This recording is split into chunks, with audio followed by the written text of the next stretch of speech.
This is Jordan Tower with JT News. Make sure you smash that like button, smash that subscribe button. Okay, so the Drake theories are pouring out. Now that he's going up against the machine, he's officially going up against the machine, right? And labels love it when they get an artist like Drake or a Michael Jackson or a Prince, and they can build them up and build them up. They're assisting great talent to get them to a certain level. But they hate it when that talent gets too smart. And Drake has learned too much, and he wants too much. He knows his value. And once an artist like a Michael Jackson or a Prince or a Drake know their value, then that's when the label tries to humble you. Drake recently got $400 million. What was that, 3 years ago, for a couple more albums. And he's been told at times, or he was told by Apple, that his value of his catalog is worth more than like the 60s, 70s, 80s, and 90s combined. All artists. The value of it. Which I find hard to believe. But sure. Okay. So if you're told that, you're going to, when you go in for negotiation for your next album, or your next deal, because they gave him $400 million. Now he's up for another one. I think he wanted $600 million. But they might not want to pay that. Or maybe he wanted a piece of UMG itself, right? That's what some people are entertaining. I saw Joe Budden talking about that. I've seen a lot of people talking about that. And remember, Michael Jackson had so much he owned a piece of Sony Publishing at one point just so they could have the Beatles catalog, because he had bought the Beatles catalog. But you know what they did? They humbled Michael Jackson with lawsuits and accusations. They look for the right moment to get you. And they got Drake with the Kendrick moment. That was their moment to support somebody who could humble Drake. And maybe Kendrick got that support. I'm not saying that Kendrick's an amazing artist himself, right? But he was also a perfect tool for UMG to support him, to support him a little bit more, so make sure Drake lost. Right? I'm not saying Kendrick didn't win on his own. I'm just saying I think they really wanted to send a message to Drake. And this is just the beginning. If they don't reach a resolution in the next 2 months, they're going to destroy Drake. It's over. I've never seen someone win this. Well, Michael Jackson, he lost it in his own way. Prince, they humbled Prince. Remember, he changed his name to a symbol. Prince knew too much, and he was putting too many artists onto game. Drake, in a sense, is going to be putting artists onto game with this case, with this petition. Right now, they're painting him as a crazy, sore loser. And everybody's joining in on it instead of questioning, why does Drake feel so powerful against this? So why is Drake so empowered that he's going to push the red button and blow everything up? What is there? Because, most people would just keep getting hundreds of millions of dollars, right? But Drake's willing to blow it all up.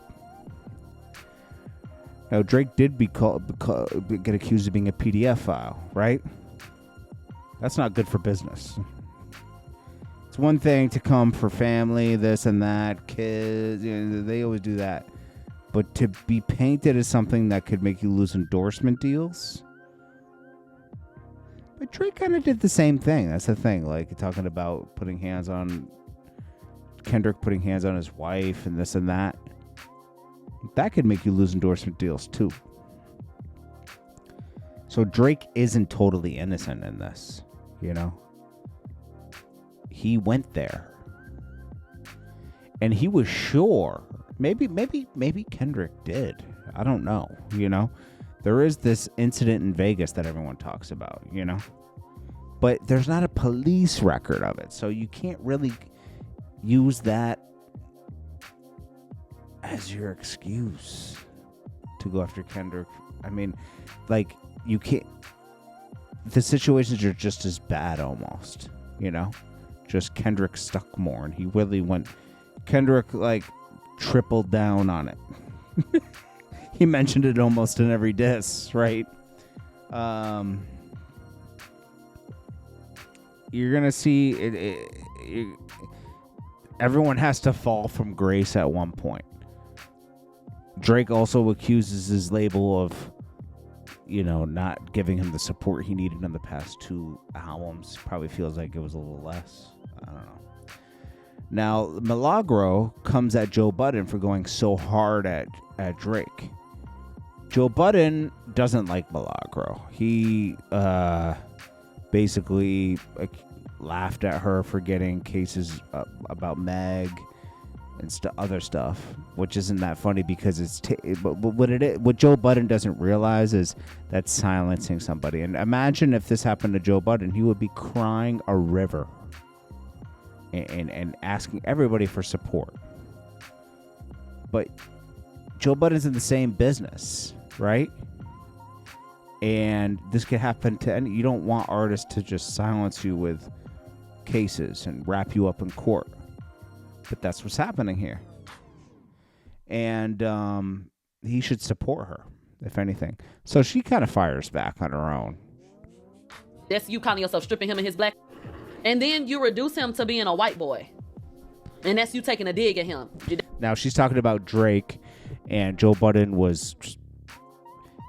entertained what Drake could be up to, but then also called him the biggest POS in the world.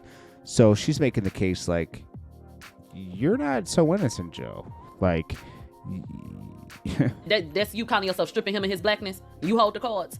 You supreme nigga. Joe Budden. When there was a lawsuit that alleged that you was fucking with a dog. Oh gosh. I remember that. We watched you almost stroke out on your podcast. That's true. Did we or did we not? On what planet should Drake be okay with someone going on a national fucking platform and calling him a pedophile? True. Yeah, he shouldn't be cool with that. If he didn't want that to happen, what's the problem with that? There is nothing wrong with someone standing up and saying, I don't want to be called a pedophile.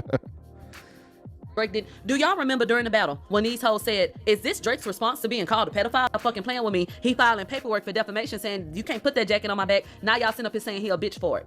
But y'all are only going to say that if the person is not fully black? Because Joe Budden was happy. I got a lawsuit, right? True. And she cooked. She cooked Joe Budden. But I don't know. There's too much to work over Joe Budden. Like, he could be cooked easily. I'm going to be honest. But he is consistent, and he has good takes, and he has good predictions. He understands the music business. Obviously. Anyways, this is Jordan Tower with JT News. Make sure you smash that like button, smash that subscribe button. I'll check you guys in the next one. Peace. Jordan Tower. New.